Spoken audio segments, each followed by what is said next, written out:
All right, friends, open up on page 464, if you're not already there, the Darley article.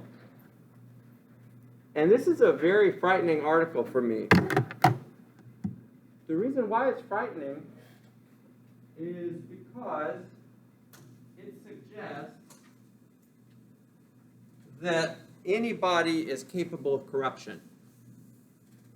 Okay, I can pretty much guarantee you that the execs in the waste management scandal, like the execs in the Enron scandal, which we'll look at later this week in our accounting ethics module, I can pretty much guarantee you they sat in their business ethics class in college and they thought to themselves, I'm going to do this right, I'm going to make money and also respect people's dignity and not, cheat on accounting statements and stuff like that. And yet, once they got into the business world and the pressures of competitors who were underselling them and the pressures of meeting the expectations of shareholders, they faced those pressures and they decided to start cheating. Okay, and if you look at the Darley article, Darley explains how corruption like this happens. No one really seems to intend to do it at the outset, and yet it happens. So at the start, Darley writes, seen in the clear light cast by hindsight, several related puzzlements emerge about the recent cases of corporate corruption. First, although such scandals may begin small, they often grow to huge and blatant proportions. Second, because of their blatant character, they seem suicidally stupid. Boy, that's the case. If you look at the Enron scandal, you think to yourself, how did these guys ever think that they could get away with it? I think probably towards the end they didn't. They were just trying to keep the ball in the air for another 2 weeks or whatever before they got caught, and maybe thinking they could squirrel money away in offshore accounts before the end came. They will eventually be detected with the inevitable disgrace that this will bring about for participants. Third, in their later stages, they come to involve a number of people in the organization who are busily involved in committing complicit actions that forward the corruption. Now, if you look on page 465, there are a couple questions that Darley wants to answer in this article. Okay, Darley writes at the top of the second column, why are so many initial corrupt acts taken in organizations? Okay, the answer cannot be that it is simply already corrupt people who take these actions. Part of the answer is that some of the people who launch these corruption-initiating actions do not scrutinize these contemplated acts from an ethical perspective. And then the second question becomes, why is it so easy to recruit other members of the organization to take the actions that amplify, extend, and continue these initiating actions to produce more and more corrupt outcomes? Okay, so the first question then is, how do the initially corrupt actions take place? And then the second question is, precisely how do other people join in the corruption path, so to speak, in a way that enables the corruption to expand into these group phenomena. Okay, so let's talk first of all about initial corrupt actions, how they happen. No one sets out really intending to be corrupt. Very few do, I would say. The majority of them just kind of fall into it. It just becomes something that happens, as it were. Okay, and if you look on page 466 in the first column, halfway down, Darley writes, we should also consider some more disquieting narratives, which seem to suggest that the corrupt practices are somehow stumbled into without exactly being intentional. Okay, acts that start a chain of other actions that ultimately result in full-blown corrupt actions often have their origins in actions that are not themselves corrupt, or at least not perceived as so by the original actors. Well, there you have it. That is the psychological explanation for how initial corrupt actions take place. The psychological explanation is incremental, small baby steps take place where there are initial corrupt actions that are not perceived as corrupt when people do them in the moment. Rather, they are perceived maybe as just being aggressive or trying to convince investors to stay with the company, okay, or maybe in some other way trying to obtain some goodie, like a promotion or some sort of a sales contract. Look at the bottom of the second column on page 467, and some examples are given by Darley of this phenomenon. Okay? Let us trace this out at the level of personal decision making. A doctor orders perhaps unnecessary tests for a patient from a testing laboratory in which he has a financial stake. Okay, so that's clearly a conflict of interest. Okay, why does he think he can do this? Well, the next sentence tells us he knows he did not make a self-interested decision because he knows that he didn't even think of his stake in the laboratory while he was making the decision. Okay, so you can see a sort of a step across the line there. The doctor orders tests from a lab in which he has a financial stake, but he says to himself in his mind, well, I'm not actually thinking about my own financial benefit when I'm ordering these tests. Rather, I'm doing this impartially without thinking of that. That's an example of an initial corrupt action that doesn't seem initially to be corrupt. It just kind of happens. Or here's one.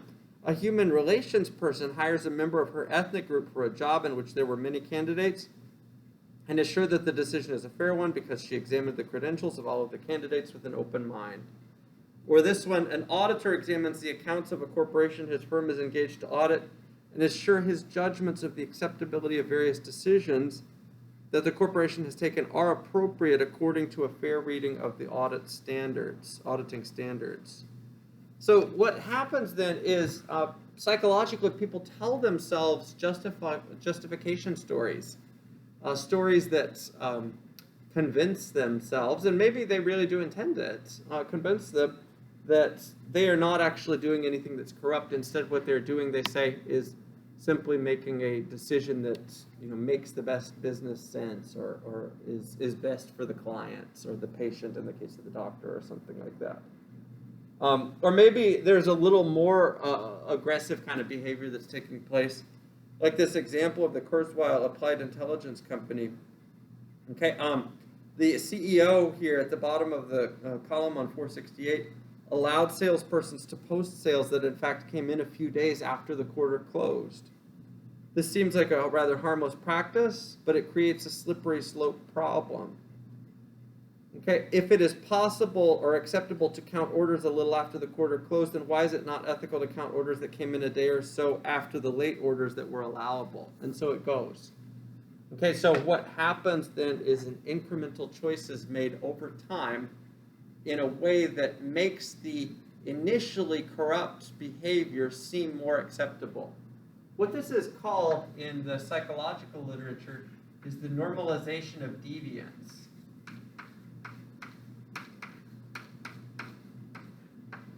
The normalization of deviance, where what was initially recognizable as a deviant action, something that was out of bounds, shouldn't be pursued, psychologically now becomes more normal. Once you do the action or do something that resembles the action a couple or 3 or 4 times, then it starts to feel like a more commonplace kind of a thing.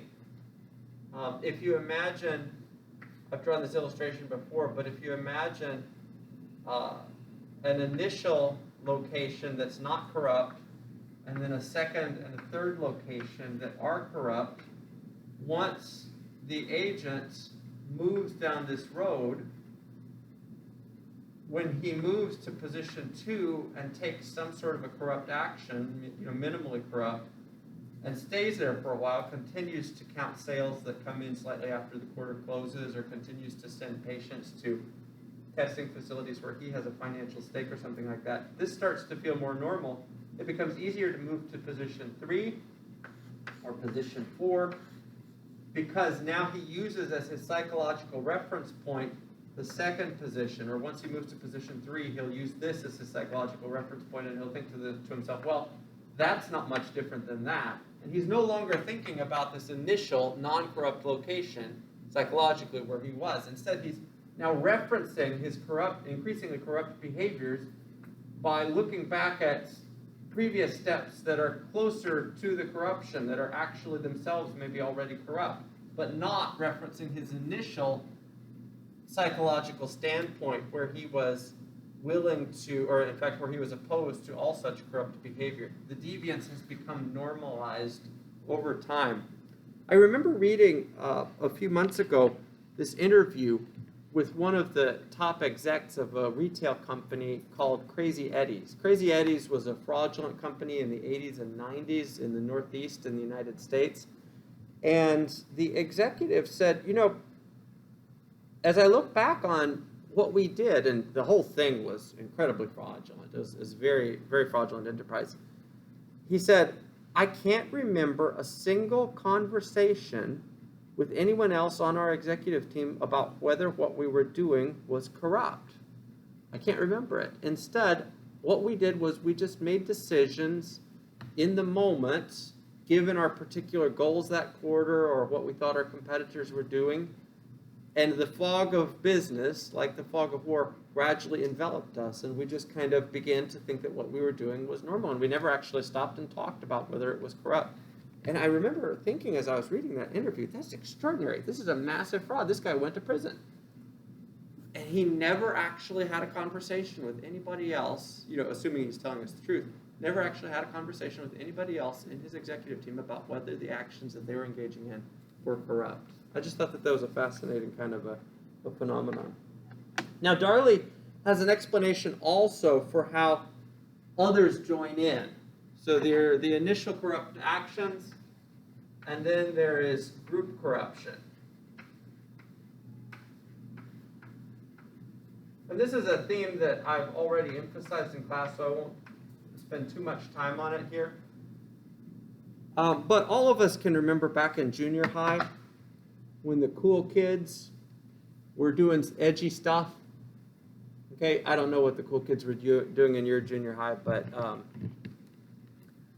the cool kids may have been, it was back in a simpler time when I was in junior high, so all they were doing was marijuana. That was like the edgy thing that it was like, I don't know what they're doing these days.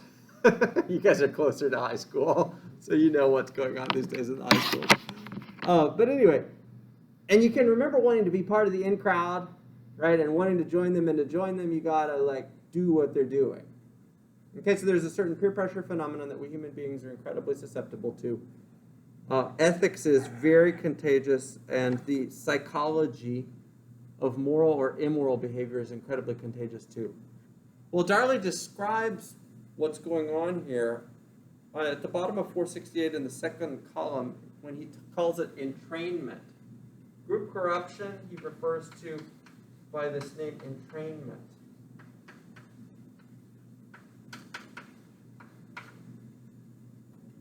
And he says, let me give you a metaphor for what I want to suggest. Entrainment is a concept that I want to borrow. Originally, it referred to a perceptual phenomenon. An object is moving in one direction as it passes other stationary objects. Those objects themselves begin to move, and they move in the same direction as the original object. Okay, this is a useful metaphor. More and more people commit similar acts, often ones triggered by the original acts, and those subsequent acts often grow more extreme in their wrongness. How this comes about is the next question to answer. Okay, so the explanation for how group corruption can happen is not that difficult. Just like peer pressure in high school or junior high, peer pressure in companies happens too. And if somebody else on the other side of the company is getting ahead by virtue of fudging the numbers in his departments, then you too will be pressured. You will feel the group pressure to fudge the numbers in your department. So you'll get some love too from management when it comes to allocating resources.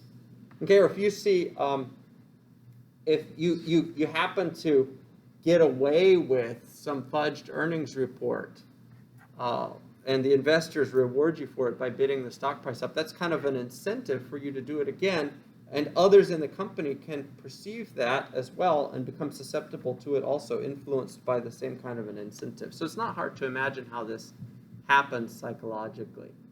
So the question then becomes, I think, and Darley doesn't address this as much, how does one resist these kinds of influences? This is maybe psychologically how corruption typically takes place, but how can one resist these kinds of influences? And before I throw it open and ask you guys for ideas about resisting these kinds of influences, Darley doesn't actually peg this as his explanation. He's trying to talk about the nuts and bolts of the psychology of corruption. But I think ultimately the best explanation for why people do this, maybe not for how the corruption happens, but for why, is their sinful behavior. Okay, so I think that the explanation here that ultimately accounts for the why behind the corruption is that human beings are sinners. And it's very easy for us to fall prey to these kinds of influences. The how for the corruption, though, is the thing that Darley is primarily interested in this article. Let me now ask you guys, how do you resist corrupting influence? Maybe you can use personal experience. Maybe there have been times in your past where you had to say no to something, say no to some sort of dare, no to some sort of peer pressure. How do you resist corrupting influences when surrounded by people who appear to be getting away with things that we know to be deviant?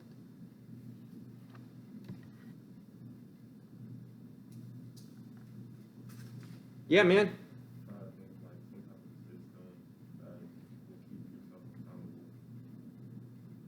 Come up with a system that will keep yourself accountable. Good. I like that. I like that. So I'm actually going to put a couple of these ideas up here on the board. Okay. We're going to call this Operation Resist Corruption.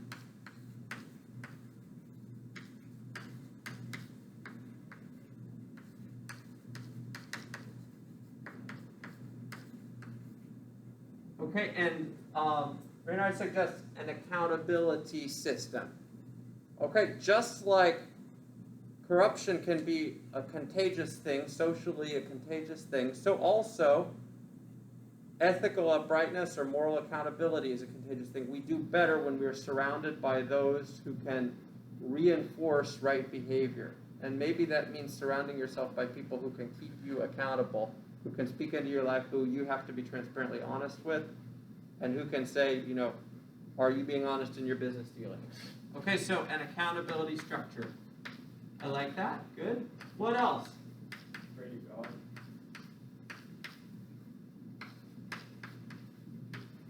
Good. Okay, so prayer, an active spiritual life. Okay, I like that as well. Okay, yeah, for sure.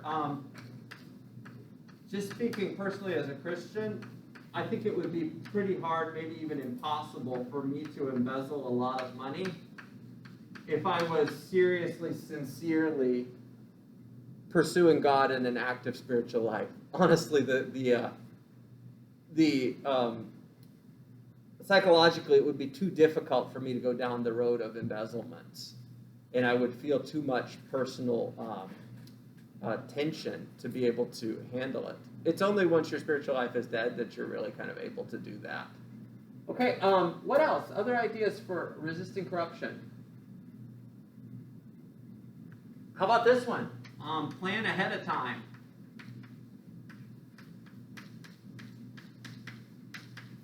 Plan ahead. Often, when we find ourselves in the middle of a situation that tempts us to corruption, it is much easier to fall into the corruption if we have not actually thought out ahead of time the action steps that we're going to take to resist it. Okay, so in the moment, it can get really foggy and hard to see, hard to find your way forward, hard to perceive right from wrong and tell what's right and what's wrong, because the wrong can feel very attractive. The way to approach that is to think about it before the situation happens, and to tell yourself, when this happens, if it does happen, right? When this happens, this will be my response. And that planning ahead is actually something that can be very successful. One or two others. What do you guys think? Other ideas for resisting corruption? Knowing where you stand on certain things and being strong in that so you can't be swayed. Good. Okay, so knowing beforehand whether... Yeah, so if you have a healthy self-conception beforehand and you think about what you stand for and what your values are, then it won't be easy for others to persuade you of different values. Good, yeah, I really like that. How should I put that up here on the board? I hadn't thought of that, so that's a very good one. Having like strong beliefs, I guess. Yeah. Having A strong moral compass, maybe? So like you're like internally generated sort of thing, so you're not easily swayed by others? Yeah.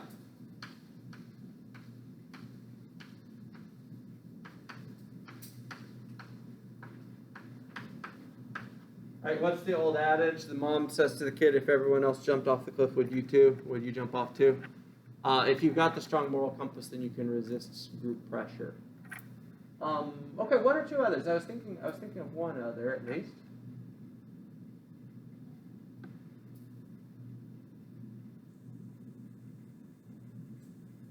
Strong leadership. Strong leadership. What do you mean by that? So having people who have those strong moral compasses and leaders of the whole organization. Good. Okay. Yeah, for sure.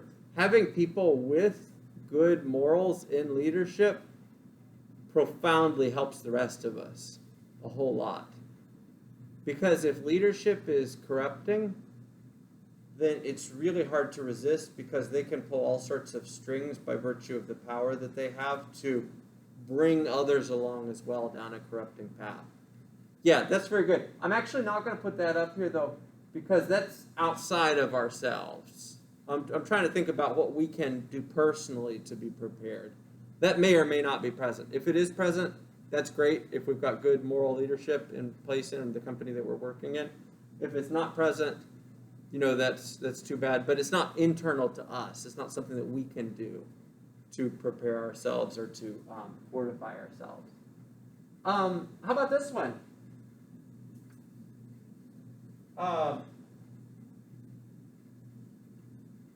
Think about precisely what happened in the waste management case. The reason those guys fell into corruption was because the lure of getting ahead quickly was too much for them, and they wanted to expand the operations of the company by virtue of debt financing, and they wanted to impress the lenders with fake accounting statements, and that's how they decided to do it. So practice instead qualities or traits that resist corruption. So qualities of patience, discipline,